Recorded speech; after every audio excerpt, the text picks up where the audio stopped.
All right, so very good evening to each one of you. Every life has a story. Every story has something inspiring. Every inspiration ignites an idea. And every idea is worth listening to. SPARX Talks is about all of this. Stories, inspirations, and ideas. Myself, Geetika Goyal, along with Dr. Akshay Bhushan, the proud members of SPARX Chapter BNI Gurgaon, welcome you all to SPARX Talks, Igniting Ideas. And today, as we make this wonderful concept open to the world, let us hold our breaths and listen to one such amazingly inspirational story, the story of Captain SAMEER KHULLAR, who is MD and CEO of Stryker Security Solutions Private Limited. Dr. Akshay, would you please tell us a little more about our esteemed speaker today? Absolutely, Ms. Geetika. Captain SAMEER, we all know, is a fourth-generation Army officer. Wow. He served in the Indian Army from 2000 to 2006. Thereafter, making a transition to the corporate sector, constantly innovating, he took up a career in sales and business development, which helped him immensely in his business. He became an entrepreneur in 2013, joining his father in their security business. And later on, he went on founding 5 or more business entities with his wife, Navnita. Amazing. Something very few people know about him is that in his army days, he could disassemble and reassemble a medium machine gun in just 32 seconds. Wow. Let us hear about a journey from combat to corporate, presenting Captain SAMEER KHULLAR. Captain SAMEER, the stage is all yours. Welcome. Thank you so much. Thank you so much, Geetika and Dr. Akshay Bhushan. At the outset, my gratitude for this opportunity to speak to you all. It's lovely to be here. And just in case some of you are wondering why I'm not smiling in my Fauji photo, well, it was just one of those photos. We did have a lot of opportunities to smile in the army. So, I think I would love to share this evening some of life lessons that I hold most dear and important. And it's, this opportunity to share with you all is really wonderful. I will request you all to please participate in this talk through the emoticons and through the chat.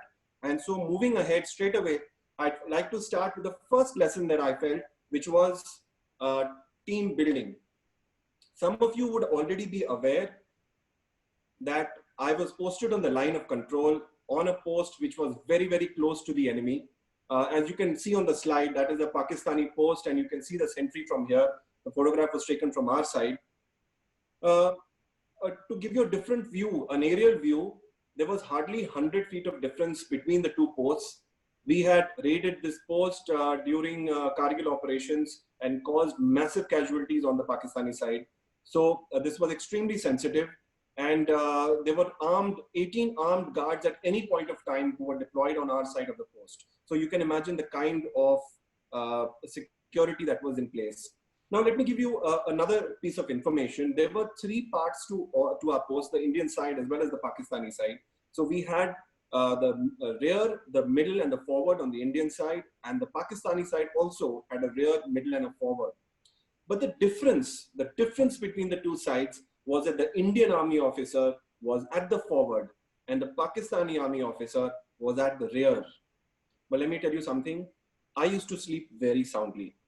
Not a single night did I lose any sleep. And do you know why?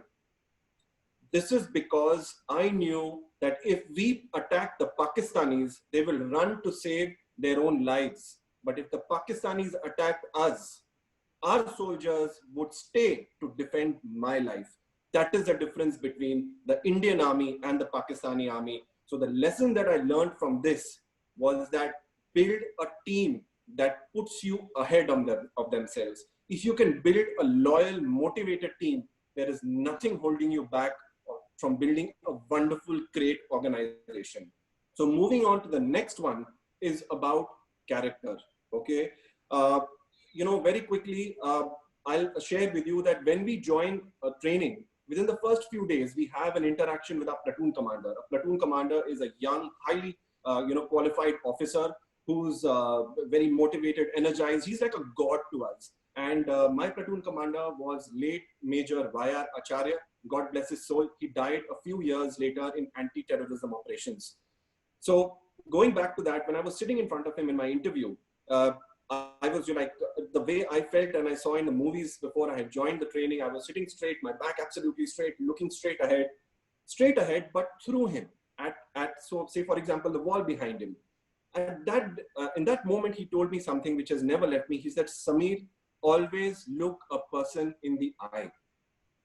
So this was an important lesson for me. Later on in life, I learned that when anybody salutes us, we always salute back, whether it's a senior or a junior. If it's a senior, we'll salute first. If it's a junior, they salute. But both sides, the salutes are exchanged and we always look in the eye. This comes from the time when there used to be slaves. Slaves did not have the right to look someone in the eye. So as officers, we were always told, look a person in the eye when you salute. And that has never left me, which means that if at any point of time, if I feel that something that I'm going to say or I'm going to do does not make me comfortable to look someone in the eye, I will not do it. So that is a strength of character required to, I think, to really, that's a lesson that I took home very, very well. Next, let's come to something which, a more common scenario that we have been facing in the past 2-3 months. A lot of challenges have been coming our way. But I like to think that, I sort of was able to face fears much more easily in my life. Before I come to this photograph, let me ask you, the audience, I'd like the answer in the chat. Has anybody dived from a 5-meter board, swimming pool? Anybody dived from a 5-meter board in a swimming pool? Oh, Akashdeep Narang has, Vitika Kapoor hasn't. Okay, thank you very much for your honest. So let me tell you, and people who have done it will realize it, it is very painful. The moment you hit the water, it is painful. You can do it 20 times. Every time when your head touches the water, it will pain. And in case you fall in a wrong way, that pain is going to stay with you for a lot of time, right? So what I'm trying to make here is fear is essentially unprocessed data. If you were put in the same situation again and again and again, your brain would work out a response.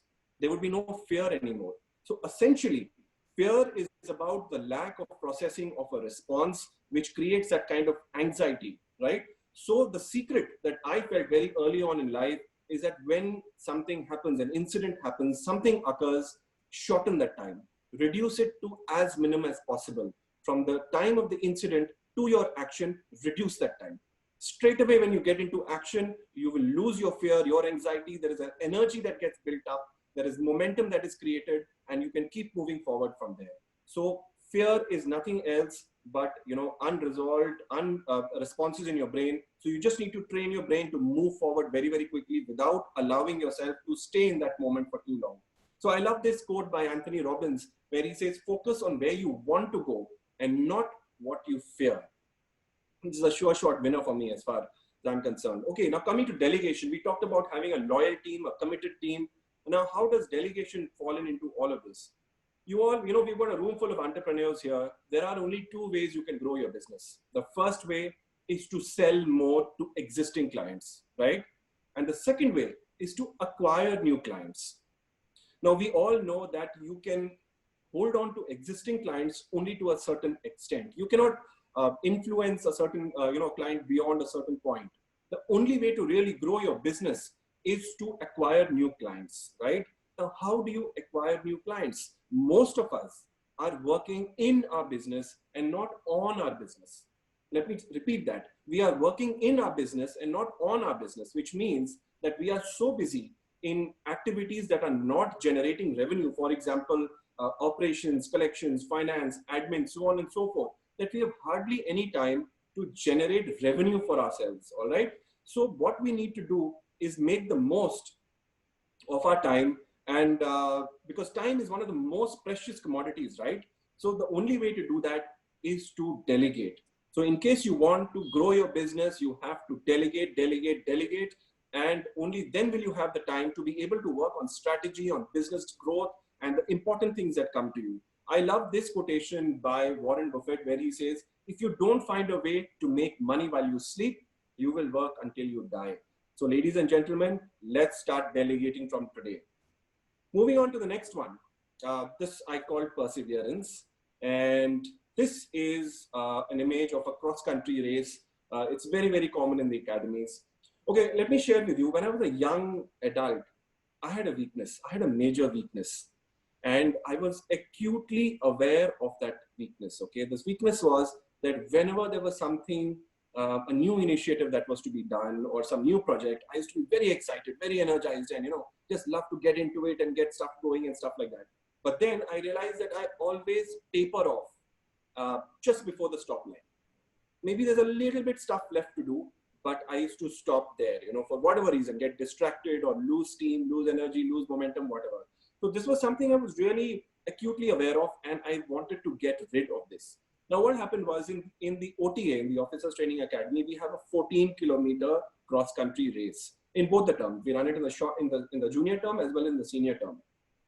So 9 kilometers in my junior term when I was running the cross-country race, 9 kilometers into the race, I began to have a sharp pain just below my right knee. This was, we were climbing up a hill, running over a hill. And when this pain started, I felt my brain is giving me a response to give up. Like I said, I was very, very convinced that I am not going to give up. And so ignoring that response from my brain, I just pushed myself forward. The pains kept getting more. I found it, very difficult to run. Other runners began to overtake me, but I was still very determined. I finally, with great difficulty, finished that race. I ended 100 out of over 500 cadets. The moment I finished that race, I collapsed. Somebody had to support me. They had to take me back. Later on in the X-ray, when the doctor saw the X-ray, the doctor said, Sameer, had you run a little more, you would have broken your leg into two.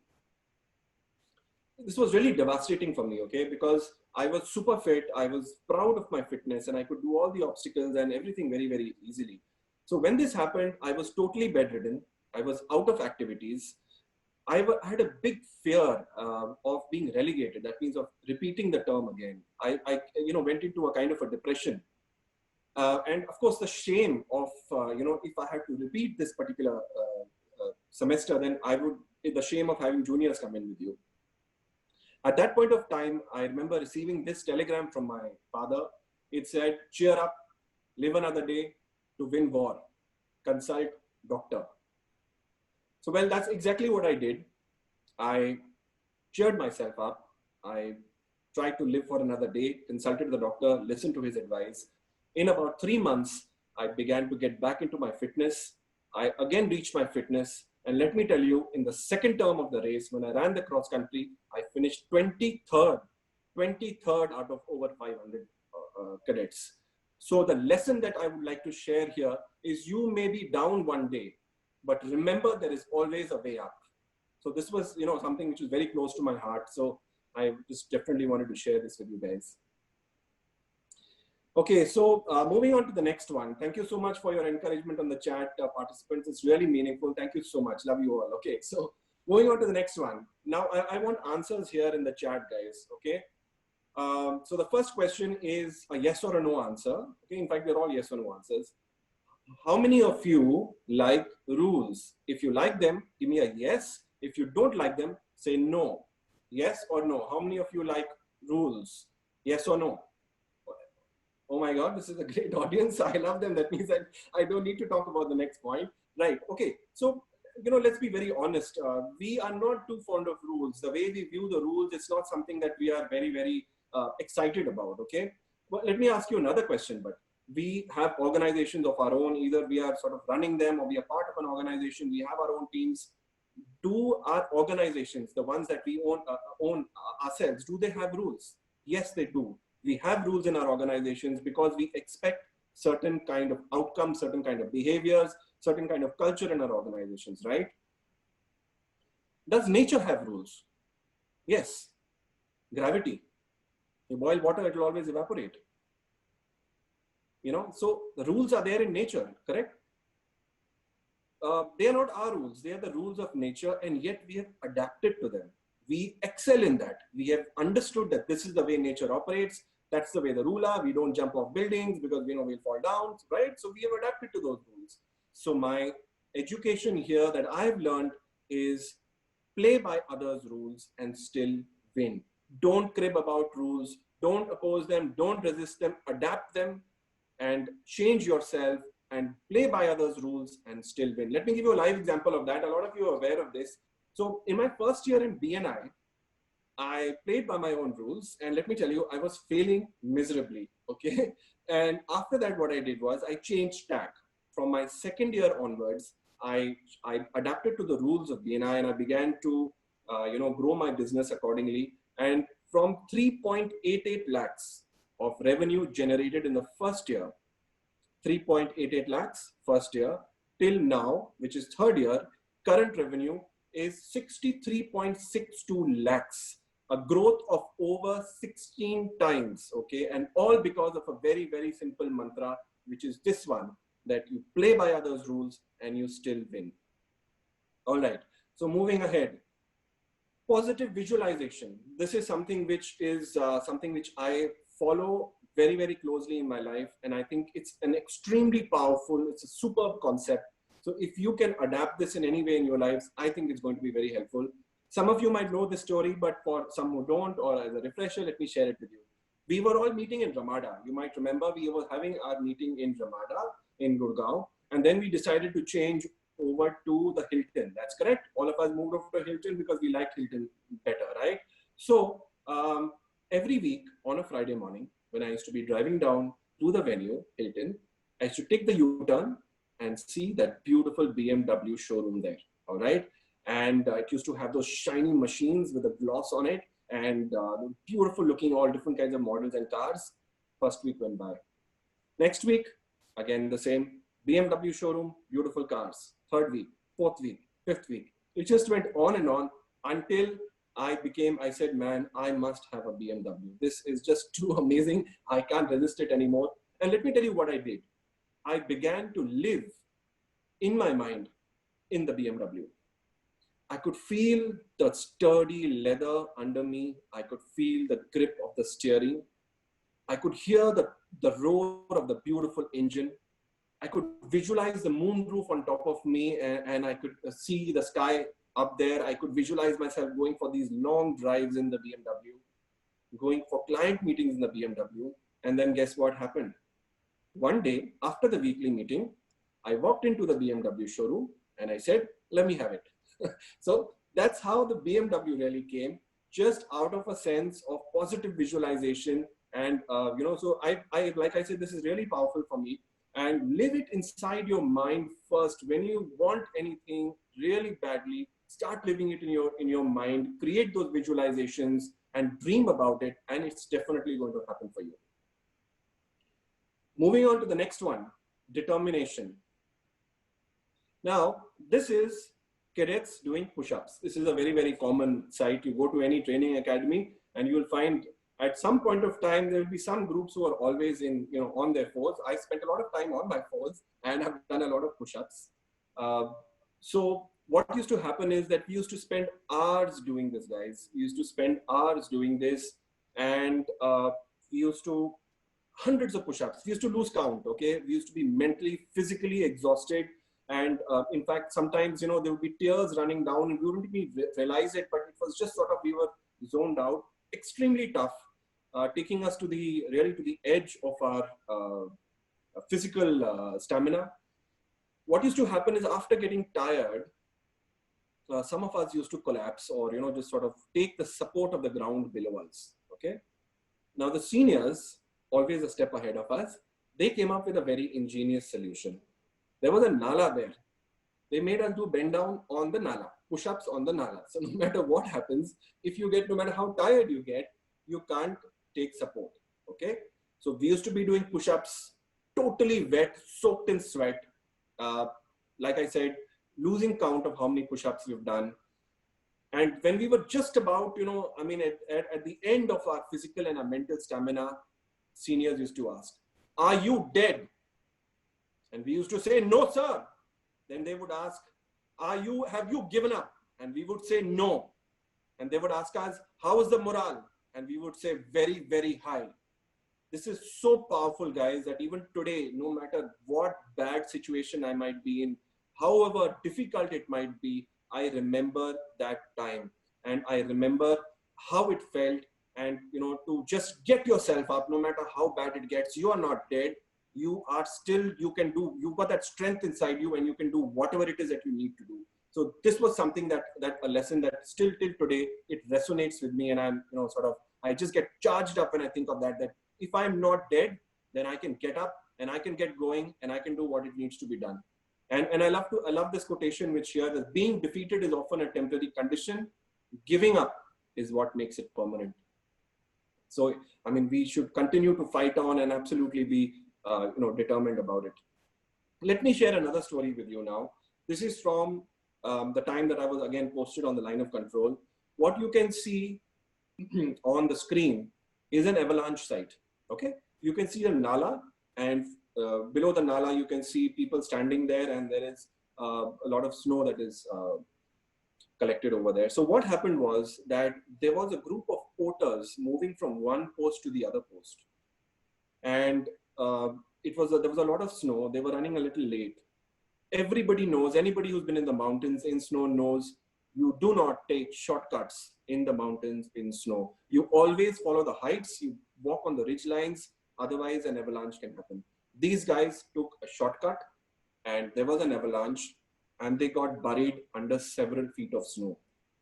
Operations continued all night till the next day in the morning. If you can see on the screen, you will find people with these sticks. That's the way they actually find the bodies underneath. And you can see the porters being taken out of several feet of snow. Unfortunately, none of them survived, and they all sort of, no one could do anything about it. So for me, this was a lesson that sometimes it is tougher to do the right thing. Sometimes it may take you longer, but continue to be on the right track. You have to resonate with your inner conscience. You have to do what you think is right. And it may be tough to do it, but you must stay on the line and continue to do that. So that is the lesson that I took away out of this incident. Of course, there are many other incidents, but this was something that, was totally top of the mind recall. So I wanted to share with you. Right now, we all get really taken up by vacations and by cars and clothes and so on and so forth. Let me share a very, very different perspective with you about the joy of small things. If ever you were to visit an officer cadet in a training academy like an OTA, an IMA, or during commando, this is the way we spend pretty much most of our time, okay?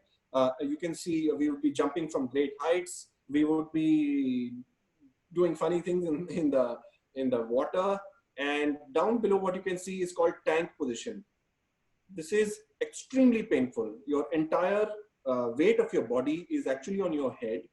And this is like really mind over matter, okay?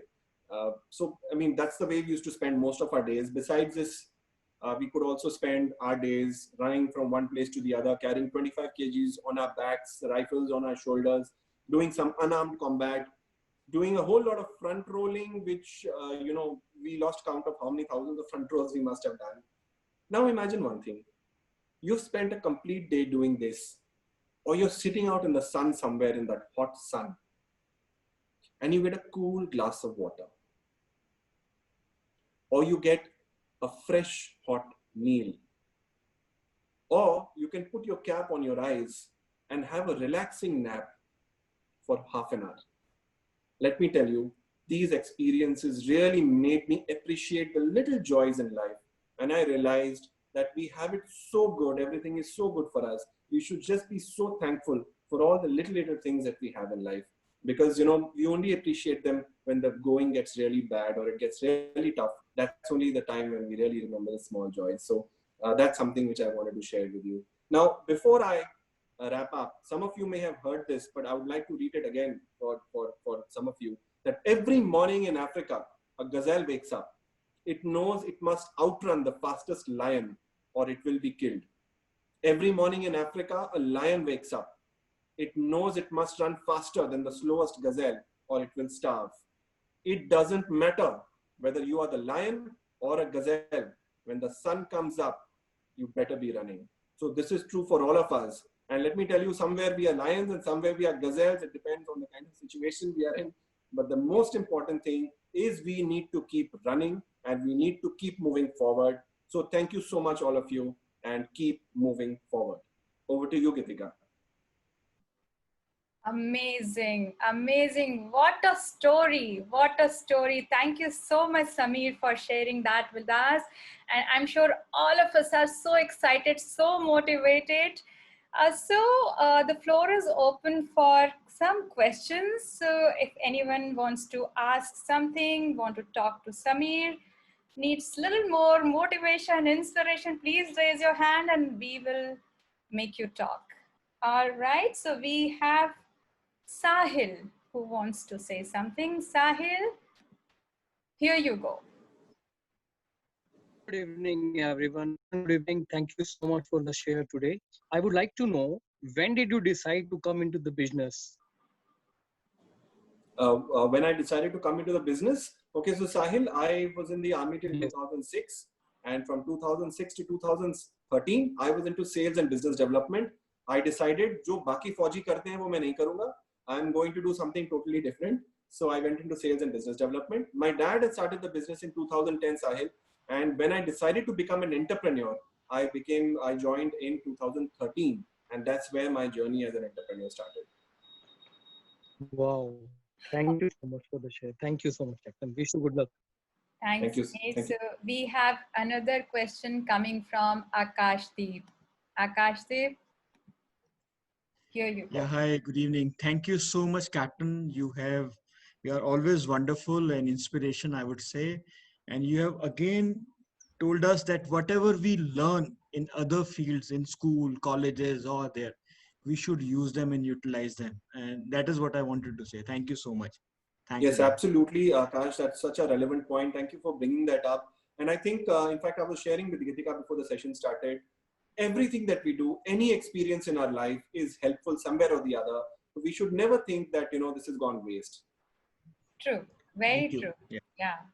So we have Avdesh here who wants to ask something. Avdesh? Yeah. Hi, Captain. It was so good. It was truly inspiring. Every word was so golden. I was listening to it very, very carefully and really felt very good after listening to you. Really thankful for such a wonderful talk, Captain. Captain, I have a question. I have interacted with a couple of army officers, and I really found one thing really amazing about army officers is that I always seen them as very good leaders. Not only leaders in the battlefield, but also in any aspect of life, be it business or be it, some of them actually spirituality also I've seen, you know, uh, and I truly believe this. Actually, this comes from the origin in the sense the Indian Army, how these people are trained and how they grow up in that institution. You know? And I want to understand from you, what is that? What happens in that institution which makes when you actually say officer and gentleman, and I actually have no, I really understood it after interacting with many army officers. What does it mean? I've really seen them a great leader. What happens at institute which actually brings every officer as such a wonderful person and wonderful leader? Thank you, Abdesh. That is a great question. So to give it in a very short answer, Abdesh, that when we go into an academy, our personalities are completely broken down. Because of the kind of training that we do and the kind of lessons that we learn, our personalities are broken down and then molded into all these kind of things that I spoke to you about, the kind of value system, the cultures that we pick up, all our habits like discipline and caring, teamwork, camaraderie, all these things are built into our training after breaking down our personalities. So they've got extensive different kinds of modules for different kinds of, like I said, value systems and the lessons that we learn. So it's all inculcated into that. And on a longer note, I could share it with you at some other time. Thank you so much. So Sameer, we have a question from Rakshit here in the question and answer box. And he says, in your combat experience, did you feel that prioritization plays an important role? Can you narrate a situation as in a business it plays an important role? Yes, prioritization is always, Gitika, it's extremely important for a business person, and it's even more important in the army, because if we don't get our priorities right, people die. That's the cost we pay. We don't have business losses, we have human losses. Okay, so when we prioritize, say for example, we need to attack on a particular position, and there are two approaches that go to that. And there is one position that goes from where we have more casualties, but it will be longer drawn. And there's another one which might be more difficult, but we get smaller casualties. But if it gets delayed, there might be a chance of enemy reinforcement. So there are a lot of different permutations and combinations that we need to keep into mind. So prioritization is extremely important. And in business, again, it's extremely important. You need to differentiate between the urgent and the important. We get drawn in by the urgent. Abhi ye karna hai, abhi wo karna hai. We get distracted into doing that and forget what is really strategic, what is really important for our businesses. So yes, Rakshit, we need to differentiate between prioritization and non-prioritization, and going for whatever is absolutely important. Thank you, Sameer. Hope, Rakshit, this answers your question. Moving forward, we have Rajan Bedi. Rajan wants to ask something. Yes, Rajan. Hi, Sameer. Hi, Rajan. Always very good to listen to you. And I made a point of everything that you said, and a couple of them are very good. And one thing which have really given me a kick, I always a big follower of that. Do right thing, and it may be tough. It might take long, but you should do it rightly and correctly, because the things are going to come back to you. And of course, the last one, the joy of small things. Now I started realizing this lockdown has given me a lot of new learning. This joy of small things is really good. So it was really, really wonderful to listen to you, man. Thank you so much, Rajan. I know in your line of business and you are into insurance, you need to really work on relationships and give the right advice to people. So thank you for sharing that. And I really resonate with you on that. Thank you. All right, so we have one more hand raised here, Brigadier Dr. B.K. Khanna. Sir, would you like to talk to Sameer now?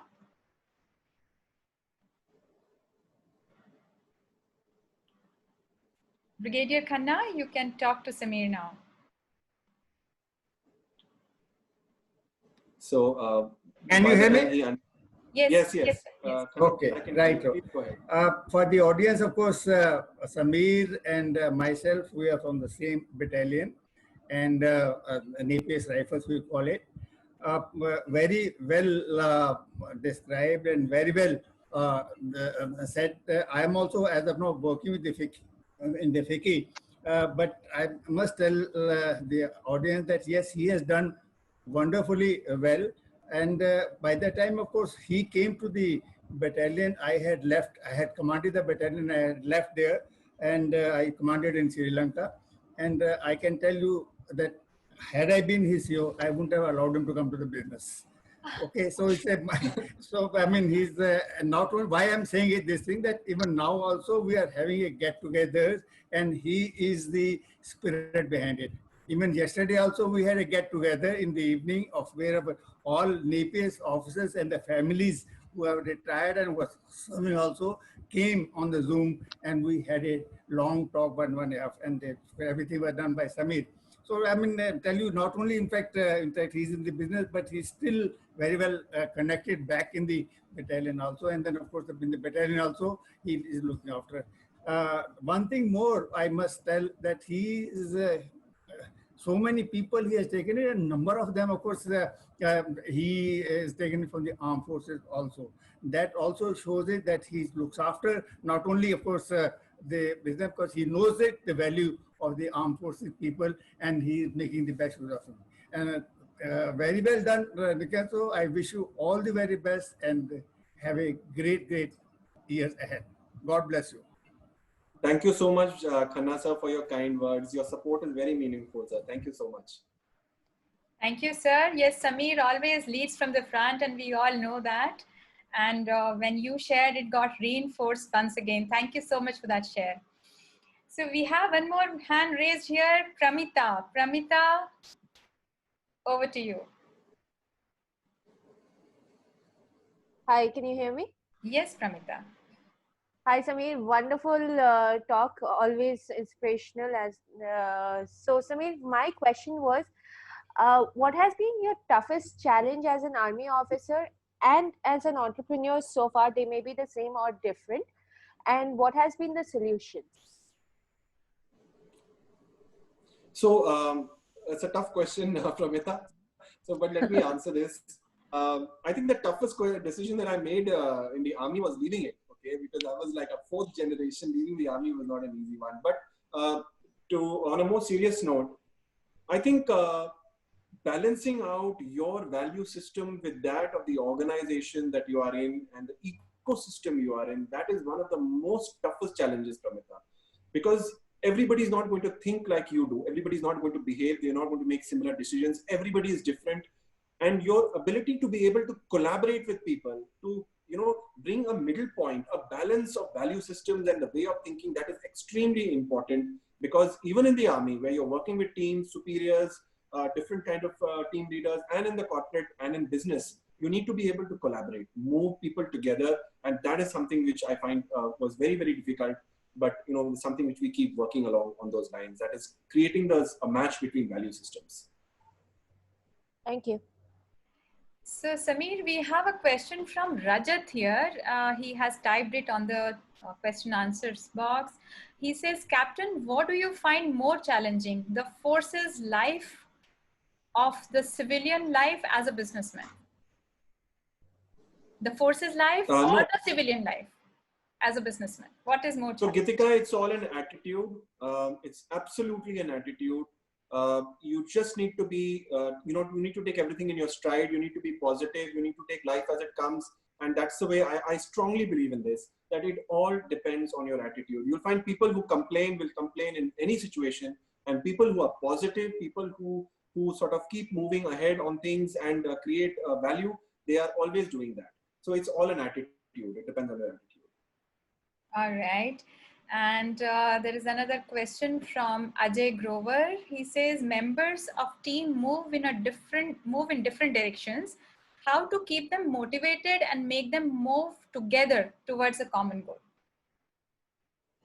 So, Gitika, this is an extremely important question. And early on in our organization also, we did face challenges in trying to get the team to think and act in a common goal. Okay. So the answer to this, Ajay, is that number one, communication has to be very, very clear.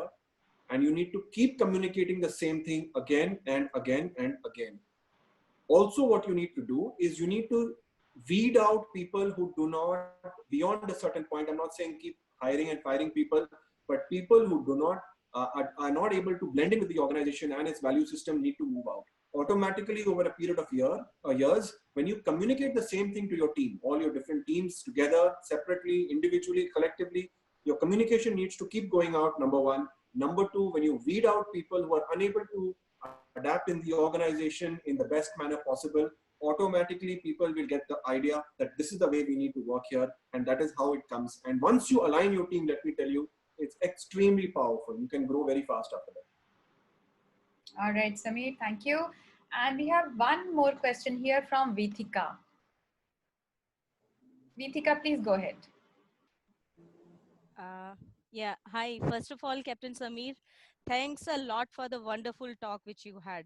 And I'm really, thankful to you that, you have jotted down very important points in such a well-presented manner. I actually had goosebumps when I was listening to you. First of all, I have a huge respect for people who have worked in army and who are, army guys. I really respect them a lot.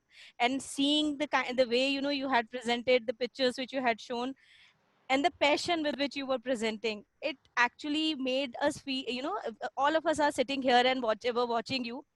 It actually came to our mind, once. Does it ever comes to your mind also that you prefer that the life which you had there was like, it's still calling you, or you get little more inclined towards army life again, or if you were given a chance you would go back? Okay, so Vitika, no, if I had a chance, I would not want to go back, because I just think every phase of your life, all the relationships that you build have a certain value. And Brigadier Khanna rightly brought out, I haven't lost touch with anybody. I'm in touch with everybody. I like to believe I have the best of all the worlds. I have the best of the army. I had the best of corporate. I have the best of business. And let me also tell you, being in VNI SPARX is so amazing. All of you are so wonderful, and I get so much of love and support from you also. I would have missed this also, right? So I'm very happy being where I am. I have absolutely no regrets. And I think all phases and all, places have their own value. Wonderful. Thank you. Thanks a lot. All right. So we don't see any more hands raised here. So yeah, but we have a question from Sarita on the question and answer group. All right.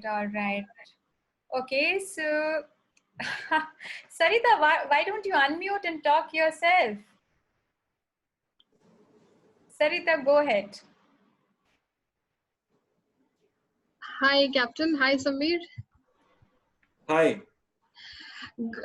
कमाल का बोलते हो Sameer. We are very impressed by your this speaking skill, inspirational, motivational. You have heard good words about you, but I really want to be very specific. Maybe a silly question. So I really want to understand where does this courage comes from? Like ये patriotism होता है, genetic होता है, environmental होता है, physical strength है, mental है. मुझे नहीं समझ आता. मतलब you guys जो तुम लोग करते हो वो कोई नहीं कर सकता. No one can do this. कहाँ से होता है? कैसे होता है Sameer? I really want to know. So Sarita, number one, ये जो आप बोल रहे हो ना कि ये सब में नहीं होता है, वो गलत है. अच्छा, सब में एक पोटेंशियल होता है. आप में भी वो पोटेंशियल होगा. इतना है that you need to be able to touch that part of your personality, of your soul, and bring it out.